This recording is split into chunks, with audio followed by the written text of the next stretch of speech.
chẳng bắt tọp bị bom ôn phơi cam chọp này là ca rút rò lái chẳng bắt tọp ní cứរបៀបតាំងរូបនិងរបៀបកំណត់ផ្សេងអញ្ចឹងរបៀបកំណត់ផ្សេងដូចជាឲ្យគេឆាតមកលោតនៅលើអេក្រង់នៃលកាយហ្នឹងគឺបងប្អូនចុចនៅត្រង់នេះបន្ទាប់មកបងប្អូនចុចយកកន្លែង message notification នេះមកចុចកន្លែងហ្នឹងមកបន្ទាប់មកបងប្អូនចង់បើកកណៅថាឥឡូវចឹងយើងចង់កុំឲ្យគេឆាតមកលោតឲ្យឃើញចឹងយើងបាត់មកតែបើសិនយើងចង់ឲ្យគេ Facebook អីឃើញយើងចុចបើកកន្លែងហ្នឹងមកហើយឬមកក៏យើងចង់បិទមុខកម្មវិធីអីផ្សេងយើងបិទមកឧទាហរណ៍ថាអានេះឡាញយើងអត់ចង់ឲ្យគេឆាតមកលោតនៅលើអេក្រង់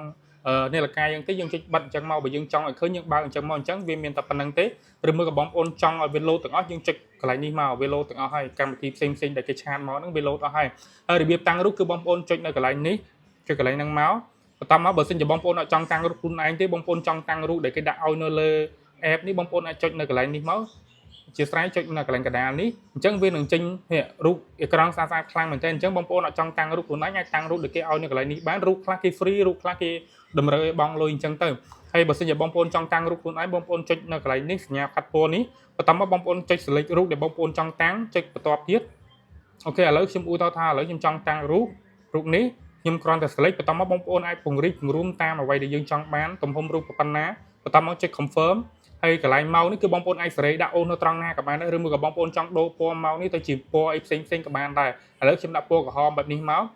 អញ្ចឹងនៅពេលដែលយើងមើលថាស្អាតហើយបងប្អូនចុចគ្រីមមករងចាំបន្តិចទៅវានឹងលោតនៅលើអេក្រង់នាឡិការបស់យើងហ្នឹងអញ្ចឹងនៅពេលដែលវាពេញគឺវានឹងលោតរូបរបស់យើងនៅលើអេក្រង់នាឡិកានេះតែម្ដងអញ្ចឹងបងប្អូនរងចាំបន្តិចទៅ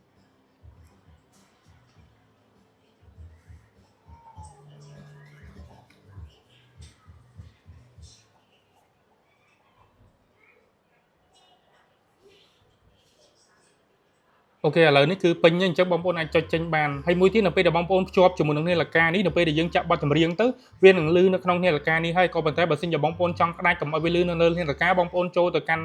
setting បន្ទាប់មកបងប្អូនចូលពាក្យថា Bluetooth បន្ទាប់មកនេះឃើញបងប្អូនឃើញវាភ្ជាប់ទៅអញ្ចឹងយើងត្រូវផ្ដាច់វាចេញក៏ប៉ុន្តែបើសិនជាបងប្អូនផ្ដាច់ Bluetooth ចេញនៅពេលដែលគេទេមកគឺវាអត់លោតនៅលើនាឡិកាទេតោះតែបងប្អូនចុចភ្ជាប់នៅកន្លែង Bluetooth នេះសិនក៏ប៉ុន្តែបងប្អូនមិនបាច់បិទ Bluetooth ទេបងប្អូនគ្រាន់តែផ្ដាច់ Bluetooth មកបានហើយឥឡូវខ្ញុំឧទាហរណ៍ថាខ្ញុំអត់ចង់ឲ្យគេ